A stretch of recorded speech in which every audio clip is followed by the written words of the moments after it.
Chapter 61.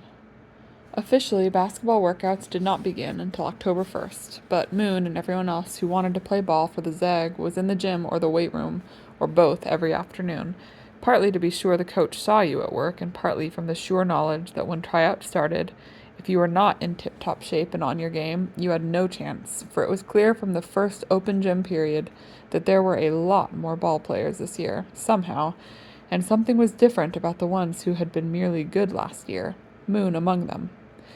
It had been evident from the first few minutes. Usually 10 or 15 guys might show up for open gym, some serious about scrimmaging, but most just horsing around or killing time before a later theater or choir practice or a ride home.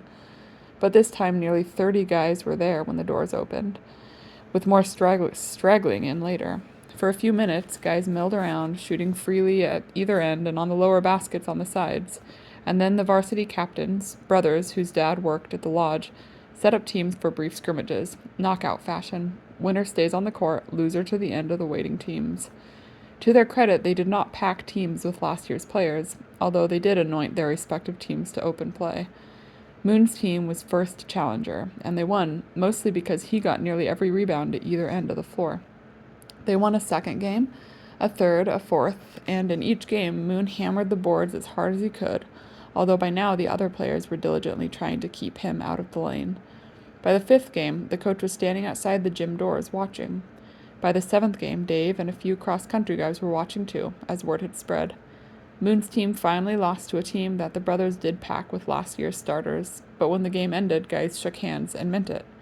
Moon had scored only 2 baskets in 8 games, both on the simplest of shots from as close as you could possibly get to the basket, but even the coach, who had tried to keep track of rebounds and blocked shots, had lost count. "Man, that was amazing," says Dave on the way home. "People stopped what they were doing to watch you play ball. That never happened before." Moon laughs. "I tell you, Dave," he says, "I know what to do now. I know where to be without thinking about it, and I know what not to do and where not to be. It's like I finally speak the language. You know how when you're trying to learn something and you have to think about each part of it and then finally you realize you are just doing it without thinking about it? That's what it feels like. That's the first time it ever happened like that. I felt totally comfortable, like I knew what I was doing for a change. I don't think I ever felt like that before, except while making sandwiches." "You going to tell your folks?" "Well," said Moon, "Dad is in Borneo and Mom is in Iceland, I think. Although today she might still be in Denmark. Not sure of the schedule. I would Skype them, but what would I say? That I didn't totally geek up for a change? You know," says Dave, "what if you actually turned out to be a good ball player and I turned out to be a good runner?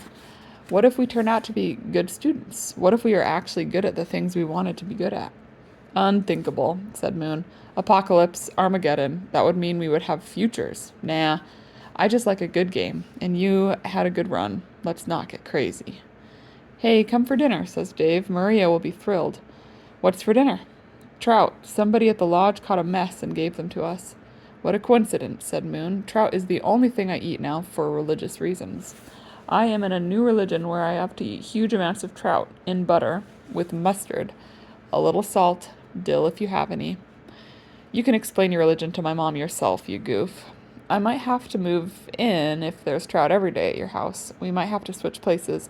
I always wanted a kid sister anyway, and Maria is the Cadillac of kid sisters. I think she's going to be governor someday. I bet she's governor before she graduates from high school. If I become her brother now, I will be in good before she is elected, and she will give me a cushy post. Is that Maria on the roof? Why is she on the roof?" "Moon," says Maria's voice, "are you staying for dinner? Say yes. I need your help with a project. Do you have your iPad? Say yes." "Where are you, Madam Governor?" "Up on the roof," says Maria. "I'm making a galactic map, and you are going to help me right after dinner. Dinner's trout. Mom says she knew you were coming for dinner as soon as she put the first fillet in the pan. She says she could hear you smelling it from a mile away. Help me down? Let's eat. Then you can help me. Hi, Dave." "Hello, Governor," says Dave with a smile. "Good day?" "Great day. Did I tell you I love you today?" "You did this morning when I left. Did you tell me you love me?" "Once this morning and twice last night. Let's eat." "I think I love you," says Emma Jackson to the morning waitress, "but I don't think it's working out, and I don't think I want to be together anymore because I don't feel like we fit, although I think I love you. I'm so sorry. I feel awful, but I love you and I want to be honest and straight, so to speak. I'm so sorry. They are sitting on the edge of Emma Jackson's bed. Her bed is narrow. There is a faded blue blanket on it. The blanket was woven by her grandmother. There is a small desk by her bed. On the desk are photographs of her parents and her grandparents, and her brother, who was a sailor before he. Emma and her family never finished that sentence anymore. On the walls there are 3 paintings by the morning waitress. The morning waitress loves to play with shape and color and considers most works of art to be too nervously representational and not willing to simply play with shape and color in ways that perhaps make the viewer reconsider the shape and color of the things we think we know, like desks and beds and morning waitresses. I love you too, says the morning waitress. I think we do fit. I think we fit great. I'd like to see how we could fit even better. I'd like to try to fit with a house and children and work. I'd like to try to fit in other places like Wales or Nicaragua, somewhere by the sea. I think you came to the mountain because you should be by the sea, and yet you're running away from it because of your brother. I think you and I fit, but you don't fit here. That's what I think. They sit silently for a few minutes. Emma Jackson reaches for the morning waitress's hand to hold hands, but the morning waitress smiles and lifts her hand and cups Emma Jackson's face and says, "Listen, I would wait years for you if I thought we had a chance, but I think you have a long road before you fit with you. That's what I think. I love you, and I'll always want to know if you are happy.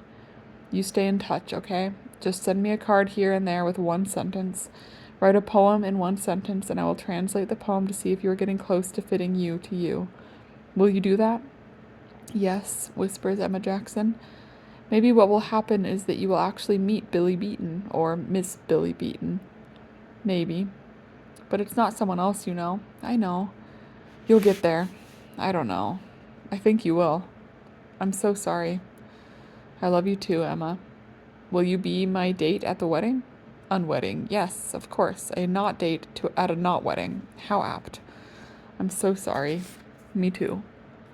And they sit there for another 4 or 5 moments, inside love and pain and love.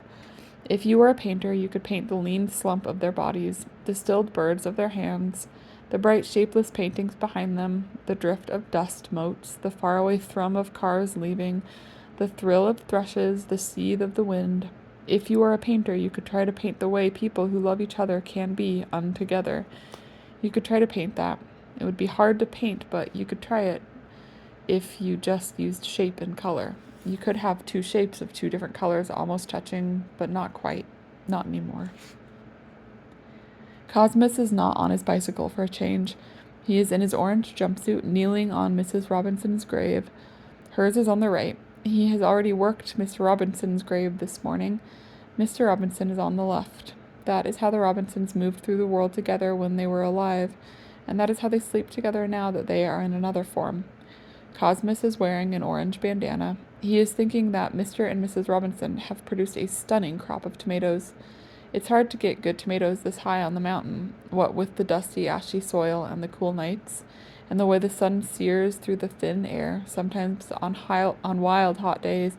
But the Robinsons, by God, have done it with verve and panache. You could do better with the basil next year, says Cosmus very gently. But your garlic production is superb, and the tomatoes are just crazy good. I'm going to eat 2 tomatoes for dinner tonight, in your honor, and save the rest for the wedding. Yes, wedding. That's what I came to tell you this morning. Yes, Miss Moss and Dickie Douglas, finally. She asked him, finally, in the river. He says she only asked him finally because she was weary of him asking her twice a day. He says he would have asked her twice a day for the rest of his life if necessary. He says you can hear no any given number of times as long as there's a chance someday of having yes in your startled ear. She says it's not a wedding and not a marriage, and there's no marriage license and no joint tax filing and no joint checking account. Yes, she has a bee in her bonnet about all that, but they are actually plighting troth on Friday. Dickie says the day was chosen because it's Joel Palmer's birthday, and Maria gets to wear the sneakers found in the glacier, but Ginny says Friday is the one day of the week named for a woman, and that's the day for her. She says Friday's named for a woman who lived on a snow-capped mountain and could see through time. Yes, they asked me to be the celebrant. No, I am not to use the words preside or wed or join or marry or pronounce or anything like that. Ginny says she and Dickie are coming to an agreement with their friends and neighbors, and we are all there to celebrate together. And no one is in charge of the moment, not even she and Dickie, but because I am the tallest of us all, I can stand with them and be master of ceremonies, sort of. She says their only request of me is to wear my jumpsuit and not some flowing, billowing robe or gown or cloak or whatever. She says orange is the color of October, and that will be apt and suitable. She says Dickie wanted Edwin to be master of ceremonies, but Edwin declined, which is a good thing, because where would we find an orange jumpsuit big enough for a horse? She says she wishes more than anything in the world that you two were there, and that she will certainly weep bitterly that you are not standing there next to her beaming as she too takes the leap you took toward each other, because that's why she's leaping toward Dickie, because you leapt toward each other every hour of every day, and she saw that and admired that, and watched your gentle patience and affection and respect and reverence for each other in every little aspect of your lives, which were of course not little at all, which she says is the greatest lesson she ever learned, and what she wants to try to reach with Dickie. She says if she and Dickie can be anything like you two, then she will account their lives a roaring success, even if the generator in the store keeps whizzing and dying, and the milk keeps going bad a day too early, and Dickie brings in one too many raccoon pelts. A woman can only take so many raccoon pelts hanging in the shed to dry before she goes stark raving mad and starts wearing orange jumpsuits and growing vegetables in cemeteries and talking to the graves of friends. I'll come tomorrow to collect the garlic, okay? And then Friday morning for the tomatoes. You keep working on the tomatoes until then. I'm thinking we could try turnips and parsnips after that. I think we can get one more crop in before snowfall. You want to try kale? Think about it. I'll be back tomorrow for the garlic.